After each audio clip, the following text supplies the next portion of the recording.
It started with a screech, then a scream, then silence, the kind of silence that hangs in the air right before your stomach drops. July 22nd, 2022, East Hollywood.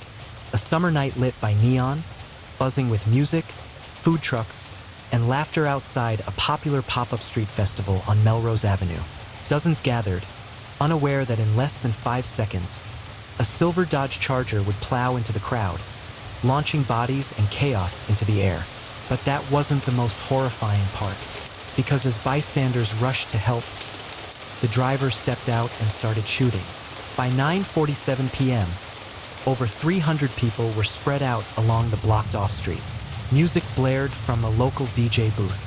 Vendors were wrapping up. Families posed for selfies beneath string lights. And then, a car blasted through the pedestrian barriers at full speed. It struck 6 people. 2 were killed on impact. Witnesses say the Charger came to a sudden halt near a vendor stall. For a moment, it looked like a hit and run. But then the driver's side door flew open. Out stepped a tall man in dark jeans and a gray hoodie, holding a semi-automatic pistol. He opened fire. 8 more victims went down. People screamed, scattering. Someone tried to tackle the shooter. They were shot twice in the leg. The shooter fled on foot into a nearby alley. By the time LAPD arrived, 4 were dead, 12 seriously injured, and the city was in shock. The entire rampage lasted less than 4 minutes. LAPD launched a full-scale manhunt within the hour. Witnesses described the shooter as calm, like he rehearsed it.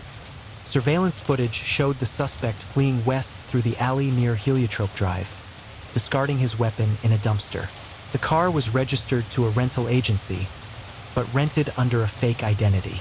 Forensics revealed the weapon was a Glock 19 modified for automatic fire. No prints. The shooter wore gloves. The car was wiped clean. No DNA. The victims?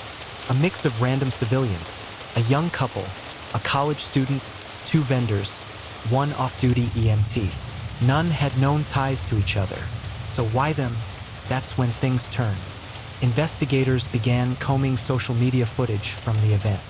On a live stream, timestamped 9:45 p.m., they spotted a man wearing a red hat, standing just yards from where the car crashed.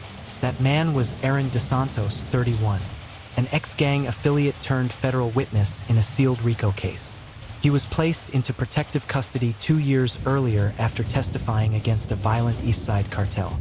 But that night, he was in public, smiling, drinking horchata, completely unaware of the storm heading his way. A deeper dive revealed Aaron had violated his protection agreement by returning to LA. Someone had leaked his location. On security footage from earlier that evening, detectives saw a man approach Aaron, whisper something, then walk away. Moments later, the crash.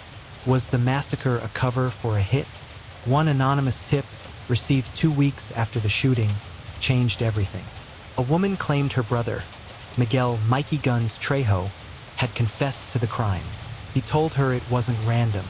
It was a hit ordered by remnants of the Verdugo Heights cartel to silence Aaron DeSantos, the man whose testimony had put away their leadership. Trejo was found in Tijuana 4 months later and extradited to the U.S. In custody, he denied involvement until LAPD showed him recovered text messages. One read, "Make it loud. They need a message." Still, without physical evidence, the DA could only charge him for unrelated weapons trafficking. Trejo never confessed publicly. The case remains technically unsolved. In the months that followed, a memorial was erected on Melrose, but quickly removed after gang tags appeared. Victims' families sued the city for poor event security. Aaron DeSantos disappeared again, possibly relocated.